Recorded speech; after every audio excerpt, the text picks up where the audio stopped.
Aloe vera यानी कुंवार बूटी। ही बूटो न सिर्फ़ दवा जे तौर ते इस्तेमाल थिए थो पर हार सिंगार ऐं चमड़ीअ जी बहितरीन नशोनुमा लाइ बि बेमिसाल बूटो आहे। केतिरनि ई कॉस्मेटिक्स में इस्तेमाल कयो वञे थो। हिन बेमिसाल बूटे जो इस्तेमाल सवे सालनि खां हलंदो पियो अचे। अॼुकल्ह जदीद तरक़ी याफ़्ता साइंसी दौर में बि इन साॻे बूटे जो इस्तेमाल वधीक कारगर नमूने में साइंसी बुनियादनि ते कयो वञे थो ऐं ख़ासि तौर ते साइंसी बुनियादनि ते जदीद टेक्नोलॉजीअ खे इस्तेमाल कंदे सिहत जे उसूलनि पटांदड़ लोशन ऐं क्रीम वग़ैरह तयारु कया वञनि था। पर पोइ बि सिधो संओं ताज़ी कुंवार बूटीअ जे घरेलू इस्तेमाल खे हिन वक़्त बि को रद्द न करे सघियो आहे। चयो वञे थो त ज़माने क़दीम में मिस्र जी राणी क्लीओपेट्रा पिणु एलोवेरा खे पंहिंजे सिहत जी बरक़रारी ऐं सूंहं सोभियां में इज़ाफ़े आणण लाइ मुस्तक़िल तौर ते इस्तेमाल कंदी हुई। न सिर्फ़ एतिरो पर आम तौर ते आम माण्हू इन्फेक्शन, चमड़ीअ जी बीमारियुनि ऐं ॿियनि केतिरनि ई पेट जी बीमारियुनि में आराम हासिल करण लाइ न सिर्फ़ जिस्म जे ॿाहिरां चमड़ीअ ते इस्तेमाल कंदा हुआ पर मख़सूस वज़न ठाहे खाईंदा बि हुआ, जंहिं करे खून पिणु साफ़ सुथरो थी अंदरूनी इन्फेक्शन खे ख़त्म करण में बेहद मददगार साबित थींदो हुयो। हकीम हिपोक्रेट्स, जंहिंखे दवाउनि जो अबो फादर ऑफ मेडिसन सॾियो वञे थो, उहो बि हिन बूटे खे मुख़्तलिफ़ बीमारियुनि लाइ दवाऊं ठाहे इलाज तौरु इस्तेमाल कंदो हुयो। क़दीमी हकीम पंहिंजे आसपास मौजूदु हिन कुंवार बूटी एलोवेरा खे न सिर्फ़ दवा जे तौरु पर जिस्मानी तौरु पुरकशिश ऐं सिहतमंद रहण लाइ ऐं बदहज़मीअ खां बचण ख़ातिर बि इस्तेमाल कंदा हुआ। चमड़ीअ जी बीमारियुनि या वहंदड़ फटनि ऐं फुरड़ियुनि जे इलाज में बेहद ऐं बेमिसाल फ़ाइदो ॾींदड़ आहे। अरब ताज़ी कुंवार बूटीअ खे पेशानीअ ते महटण सां मथे जे सूर घटाइण ऐं बुखार जी सूरत में सॼे जिस्म ते महटण सां बुखार वारी कैफ़ियत खे घटाइण जे कमु आणींदा हुआ। इहा फौरन असरअंदाज थिए थी। दर्द ऐं पीड़ा वारी कैफ़ियत खे थधाण तरफ़ माइल करे मरीज़ खे थधिकार जो अहसास ॾियारे पुरसुकून करे छॾींदी आहे।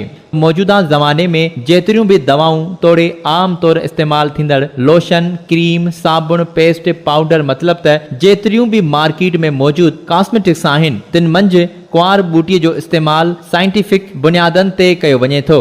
एलोवेरा में vitamin A, C, E, B1, B2, B3 ऐं B12 सां गॾोगॾु प्रोटीन, फॉलिक एसिड ऐं मादनियात मिसाल तौरु calcium, magnesium, zinc, sodium, iron, potassium, copper ऐं मैग्नीशियम वग़ैरह मौजूदु आहिनि, जेकी असांजी सिहत खे बहितर रखण लाइ बेहद ज़रूरी आहिनि ऐं असांजी सिहत खे बरक़रार रखण लाइ निहायती लाज़मी जुज़ आहिनि, जिन जे घटि हुजण जी सूरत में असांजी जिस्मानी नशोनुमा ऐं वाध में घटिताई अचण जा इम्कान वधी वञनि था ऐं केतिरियूं ई बीमारियूं वजूद में अचनि थियूं। कॉस्मेटिक्स मंझि हिननि सभिनी मुरकिबनि जी मौजूदगी बे इंतहा मुफ़ीद साबित थी आहे ऐं साॻे वक़्तु रिवायती दवाउनि में पिणु हिननि मुरकिबनि जे करे बेमिसाल फ़ाइदा मिलनि था। कुंवार बूटीअ जी जेल खोराक बणिजी जीअं ई नंढे आंड्रे ताईं पहुचे थी त जेकी बि ज़हरीला मादा मौजूदु हूंदा आहिनि तिन सभिनी खे जज़ब करे छॾे थी, छो त बुनियादी तौर ते एलोवेरा हिकु चिंबड़ंदड़ मादो आहे जेको ज़हरीलनि जुज़नि खे पाण मंझि जज़ब करे वॾे आंड्रे जे मार्फत नेकाल करे छॾे थो। चमड़ीअ जी हिफ़ाज़त लाइ कुंवार बूटी जी जेल मलम तौर बि कमु ईंदी रही आहे। जेकॾहिं कंहिं बि ज़ख़्म ते लॻाइजे थी त उहो ज़ख़्म जल्द ठीकु थी वञे थो। ख़ासि तौरु फट, फुरड़ियूं, ॾढ, ख़ारिश, तपश जे करे चमड़ीअ जो सड़ी पवणु वग़ैरह या वरी को जीत चक पाए त उन वक़्तु आराम ॾींदड़ मलम तौरु कतब अचे थी ऐं ज़ख़्म वग़ैरह जल्द भरिजी ठीकु थी वञनि था। एलोवेरा मंझि पाणीअ जो मिक़दार पिणु तमामु घणे अंदाज़ में आहे, जंहिं करे चमड़ी आली रहे थी, ख़ुश्क थियण खां बचे थी ऐं चमड़ीअ ते झुरियूं बि नथियूं पवनि। सड़ियल चमड़ीअ मथां लॻाइण सां निहायती तकिड़ो असरअंदाज थिए थी ऐं सूर खे घटाए ज़ख़्मनि खे भरिजण में मददगार साबित थिए थी। अल्लाह ताला हिन बूटे में अहिड़ियूं त ख़ासि तिबी सलाहियतूं रखियूं आहिनि जो को बि इन खां मुंहुं मोड़े नथो सघे ऐं कंहिं न कंहिं तरीक़े सां हर हिक जे इस्तेमाल में रहे थी। सोज़िश ऐं सूर खे घटाइण में पिणु मददगार साबित थिए थी। हिन जे इस्तेमाल सां सूर वारनि हॾनि तोड़े जोड़नि खे सुकून मिलंदो ऐं आराम सां हॾनि में चुरपुर करण जी ताक़त वरी ॼण ओचितो पैदा थी वेंदी। पर अहिड़ो करिश्मो तॾहिं ई नज़र ईंदो जॾहिं असां एलोवेरा जी जेल खे ताज़ो इस्तेमाल कंदासीं। हाज़मे जे सिरिश्ते खे नॉर्मल रखण में मदद करे थी। मज़ेदार ॻाल्हि इहा आहे त कुंवार बूटीअ जी जेल हिक ई वक़्तु दस्तनि तोड़े कब्ज़ी ॿिन्ही सूरतहाल खे कंट्रोल करण जी सलाहियत रखे थी, जंहिं करे हाज़मे वारी नालीअ ते कंट्रोल हासिल करे हाज़मे जे सिरिश्ते खे नॉर्मल रखण में मदद करे थी।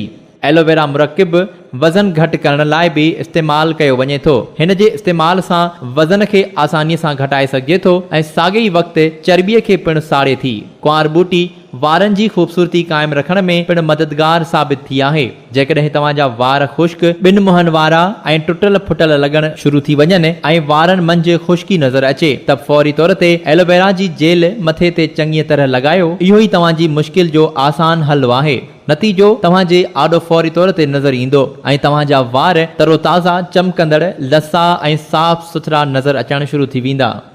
हाणे अचो त तव्हांखे अहिड़े मुफ़ीद ऐं बेशुमार फ़ाइदा बख़्शींदड़ बूटे जे फ़ाइदनि सां गॾोगॾु संदसि इस्तेमाल दौरान उन्हनि ॻाल्हियुनि जी ॼाण ॾियूं जिन जी ॼाण न हुजण जे करे केतिरा ई नुक़सान थी सघनि था। जिते हिन कुंवार बूटी जा बेमिसाल फ़ाइदा आहिनि त वरी ॿिए पासे लगातार इस्तेमाल जे करे नुक़सान बि थी सघे थो। ख़ासि तौर ते हामला औरतूं ऐं माहवारीअ जे दौरान बिल्कुलु बि इस्तेमालु न करणु खपे। कंहिंखे मौका हुजनि या जिगर ऐं पिते जी सोज़िश ऐं पुराणी तकलीफ़ हुजे त पोइ एहतियात लाज़मी आहे।